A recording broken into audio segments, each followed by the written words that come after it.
Subscribe and don't forget to press the bell icon to get notified whenever we upload a new video. और वो अपनी strategic position कभी भी compromise नहीं करने देगा, पीछे चाइना को रोकना पड़ेगा। और भारत और जो टिफ इसकी चाइना की लद्दाख में हुई, ये पहले तो मैं पूछता हूँ, मेरे साथ मौजूद हैं, thank you very much, general retired जनाब एजाज अवान साहब। सबसे पहले तो ये बताएं कि ये मामला हुआ क्या है, इसके बाद हम इसकी इम्प्लीकेशंस के हवाले से आपसे पूछेंगे कि ये झगड़ा है क्या और इस वक्त ये झगड़ा किस मकाम और नहज पर पहुंच चुका है। जनाब जनरल साहब। थैंक यू वेरी मच शहीद भाई। देखिए, इसका कॉन्टेक्स्ट ये है कि जो यूनाइटेड नेशन जनरल असेंबली के तहत एक मुआहदा हुआ था, एक एग्रीमेंट हुआ था, जिसमें परमानेंट 5 मेंबर, जिन्हें हम P5 कहते हैं, America, Russia, China, UK and France, इन्होंने उस पर साइन किए थे कि जम्मू एंड कश्मीर और लद्दाख एक हल तलब मामला है और इसका स्टेटस को तब्दील नहीं किया जाएगा। क्योंकि चाइना लद्दाख पर अपना क्लेम दाखिल करता था और वो कहता था लद्दाख मेरी टेरिटरी है और हिंदुस्तान इस पर अपना क्लेम करता था, लिहाजा चाइना को रोका गया। इन 5 ममालिक ने एक एग्रीमेंट साइन किया जिसको JKL एग्रीमेंट 1948 कहते हैं। उसके तहत इसके स्टेटस को बहाल रखना था और इसमें कोई फिजिकल एग्रेशन या फिजिकल ऑक्यूपेशन नहीं करनी थी स्टेटस को चेंज करने के लिए। हिंदुस्तान ने, चूंकि हिंदुस्तान उसका सिग्नेटरी नहीं था और अब मोदी गवर्नमेंट को रश ऑफ ब्लड हुआ और इन्होंने 370 एंड 35A को रिवोक करके कश्मीर का स्टेटस चेंज किया और लद्दाख को यूनियन टेरिटरी डिक्लेयर कर दिया और लद्दाख को कहा कि ये हिंदुस्तान का हिस्सा है। इस तरह जो एक्चुअल लाइन ऑफ कॉन्टैक्ट थी उसको इंडिया और चाइना का इंटरनेशनल बॉर्डर बना दिया और लद्दाख को अपने हिंदुस्तान का हिस्सा शो कर दिया। अब चाइना इस स्टेटस को कभी भी नहीं चलने देगा और ये है वो असल डिस्प्यूट कि हिंदुस्तान की जो क्लेम है कि लद्दाख मेरा अंदरूनी हिस्सा है और ये मेरी टेरिटरी है, यूनियन टेरिटरी है। चाइना इसमें सुना है कि हिंदुस्तान को ये हरकत करके भारत के साथ क्या हो सकता है और इसमें पाकिस्तान की स्ट्रेटेजी क्या होनी चाहिए, क्योंकि भारत तो पाकिस्तान के हलकों की तरफ भी देख रहा है। तो आप समझ रहे हैं चीन उन्हें और पाकिस्तान की स्ट्रेटेजी क्या होनी चाहिए? भट्टी साहब, इसमें बड़ी एक जो सबसे बड़ी वल्नरेबिलिटी है, military vulnerability and diplomatic vulnerability India की, वो ये है कि इंडिया किसी बड़े ताकतवर मुल्क को जाकर अप्रोच नहीं कर सकता, न वो यूनाइटेड नेशन जा सकता है, क्योंकि जो परमानेंट 5 मेंबर्स हैं, जो 5 वीटो पावर्स हैं, उनके साइन शुदा मुआहदे को हिंदुस्तान ने डिसरिगार्ड किया है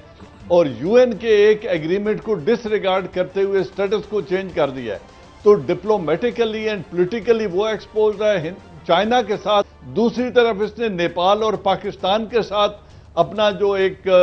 मुखासमत है उसको बढ़ा दिया है। नेपाल में भी यही कर रहा है, उनके रेल रोड और चाइना लिंक को डिस्टर्ब करने की कोशिश कर रहा है और खुद पाकिस्तान का जो लद्दाख का और शारा रेशम और CPEC का स्टेटस है उसको वो मुतासिर करना चाहता है और पाकिस्तान का जो आज़ाद कश्मीर है उस पर अपना क्लेम दाखिल कर रहा है। अब पाकिस्तान को चाहिए कि जब हिंदुस्तान, तो एक तो स्टैंडर्ड प्रोंग है डिप्लोमेटिक, जिसके ज़रिए पाकिस्तान को चाहिए कि एक इंतहा पसंद हिंदू हुकूमत जो इंटरनेशनल एग्रीमेंट्स का एहतराम नहीं करती, उसके तौर पे उनको एक्सपोज किया जाए यूनाइटेड नेशन में और परमानेंट 5 में, और उनके हक में कोई वीटो पावर भी अब इंडिया के हक में नहीं आएगी क्योंकि उनके मुआहदे को। अच्छा जनरल साहब, जरा एक रहनुमाई करें, एक रहनुमाई करें, आप क्या समझते हैं जो मोदी ने सर पे एक जंगी जुनून है, उसका ये जुनून अगर ये चीन के साथ टकराता है तो कितना का नुकसान हो सकता है? मैं समझता हूं कि ये भारत की डिसइंटीग्रेशन का सबब बन सकता है, क्योंकि अगर वो चाइना के साथ लद्दाख में पंगा लेता है तो उसकी तमाम लॉजिस्टिक सपोर्ट कश्मीर से गुजर के जाएगी और कश्मीरी आज़ादी फ्रीडम फाइटर्स उसकी किसी गाड़ी को, किसी कॉन्वॉय को और किसी लॉजिस्टिक रूट को, जिसे हम मिलिट्री लैंग्वेज में मेन सप्लाई रूट या MSR कहते हैं, उसको वो नहीं चलने देंगे। तो जब उनके लॉजिस्टिक अनसेफ हो जाएंगे और इंटरनेशनल सपोर्ट यूएन की इनको मिलेगी नहीं। अच्छा, इस वक्त पाकिस्तान को भी चाहिए, चाह रहा हूं, पाकिस्तान को भी کہ انڈین میڈیا نے ہمیشہ کی طرح وہی کام کیا کہ لڑائی اپنا چائنا اور انڈیا کی، تو اس میں پاکستان کو الزامات ایسے بھی ہیں کہ پاکستان کی انٹیلیجنس انفارمیشن بھی اس میں شامل ہے، ایک کوئی جائنٹ وینچر بھی ہے، اور جنرل باجوہ پہ بڑا فوکس کیا جا رہا ہے۔ میں آپ سے ایز اے ملٹری ایکسپرٹ سمجھ رہا ہوں کہ یہ انڈیا کو کون سی ایسی سائیکولوجیکل پرابلم ہے کہ ہر چیز کا رابطہ پاکستان سے جوڑتے ہیں؟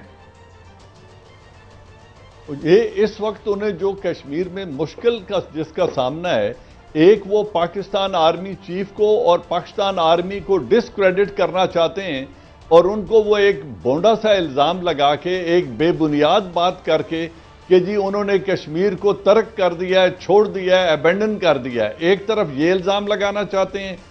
دوسری طرف جو کشمیر کے فریڈم فائٹرز ہیں ان کا وہ حوصلہ پست کرنا چاہتے ہیں، یہ بتاتے ہوئے کہ پاکستان آپ کی امداد کو نہ آنا چاہتا ہے نہ وہ آئے گا، لہٰذا آپ ہماری اس آکیوپیشن کو تسلیم کر دیں، کیونکہ وہاں پر انڈیا اس وقت کہ تمام کشمیر کی لیڈرشپ جو پہلے یونین کے حامی ہوتے تھے، جو پہلے ان سے الگ نہیں ہونا چاہتے تھے اور انڈین یونین کا حصہ رہ کے آٹونومی مانگتے تھے، اب جب سٹیٹس تبدیل کیا گیا ہے تو وہ بھی اپنا الگ تشخص مانگ رہے ہیں۔ اس کو وارڈ آف کرنے کے لیے، اپنے میڈیا کا ان کو ایک ٹاپک دینے کے لیے اور لوگوں کو یہ ایک رانگ نیریٹو بیچنے کے لیے وہ پاکستان آرمی چیف کی سٹیٹمنٹ کو ٹویسٹ کر رہے ہیں اور پاکستان آرمی کو ڈسکریڈٹ کی کوشش کر رہے ہیں کرنے کی، اور خود کشمیر کے فریڈم فائٹر کے حوصلے پست کرنے کی کوشش کر رہے ہیں۔ اچھا جنرل صاحب، آج ان کے میڈیا کی گفتگو دیکھ کے لگ رہا ہے، ایسے لگ رہا ہے کہ وہ پاکستان فوج اور جنرل باجوہ سے اس پہ کیا آپ فرماتے ہیں؟ دیکھیں، اس میں بڑی صاحب یہ بڑا لاؤڈ اینڈ کلیئر ہے کہ پاکستان آرمی واحد آرمی ہے اس خطے میں جو ان کے ساتھ پہلے بھی جنگیں کر چکی ہے، اور اب بھی آج تک ہم ان سے انٹیمیڈیٹ نہیں ہوئے۔ اب ہماری حکومت ہے، اگر عمران خان صاحب کی گورنمنٹ عملی قدم اٹھائے اور جن لوگوں کو یہ روک کر گئے تھے یو این میں جاتے ہوئے جنرل اسمبلی میں کہ آپ نے اس وقت تک بارڈر پار نہیں کرنا جب تک میں یونائٹڈ نیشن سے ہو کر نہیں آتا ہوں، آج 9 ماہ سے کشمیری لاک ڈاؤن میں ہیں، وہاں ظلم ہو رہا ہے۔ میں سمجھتا ہوں آج ہمیں ان کی فزیکل مدد کرنی چاہیے، کشمیریوں کو اجازت دینی چاہیے کہ اپنے بہن اور بیٹیوں کی عصمت کے تحفظ کے لیے وہ جائیں، اور کشمیری بہن بھائیوں ایک اور ڈائمنشن بڑی امپورٹنٹ ہے جو ابھی ہوا ہے، یہ اندر کا انٹرنل کرائسس کہیں وہ باہر تو نہیں دھکیلیں گے؟ نہیں، میرے خیال میں جس طریقے سے اندر ٹوٹ پھوٹ شروع ہو گئی ہے، جس طریقے سے 22 کروڑ مسلمان اور دلت اور کرسچین کمیونٹی کو ٹارگٹ کیا جا رہا ہے، بالخصوص مسلمانوں کو، دیکھیں اس عید پر نریندر مودی نے انہیں مبارکباد تک نہیں دی عید کی، جس طریقے سے یہ کیا جا رہا ہے، اور جیسے ابھی ایمریٹس اور سعودیہ کی طرف سے اور عمان کی طرف سے لینا چاہیے، کیونکہ وہ آلریڈی نیپال کے ساتھ تعلقات خراب کر چکے ہیں، چائنا کے ساتھ فزیکل ان کے جو اسکرمش ہے بارڈر کے اوپر وہ شروع ہو گئی ہے، اور اب اگر پاکستان کشمیریوں کو اجازت دے دے تو ان کا حق بنتا ہے، کیونکہ اس 35A اور 370 کی ریووک کرنے کے بعد آکیوپیشن فورس کی ہے اور لائن آف کنٹرول کی حیثیت سیز فائر لائن کی رہ گئی ہے، اور انڈیا نے بھی، چائنا نے اسی لیے اپنا کلیم فزیکلی داخل کیا ہے کہ اب وہ لائن آف ایکچوئل کانٹیکٹ نہیں رہ گئی ہے، اب وہ نو مینز لینڈ ہے، جو اس پہ قبضہ کرے گا وہ اسی کی رہے گی، لہذا ابھی وہ ہر طرف سے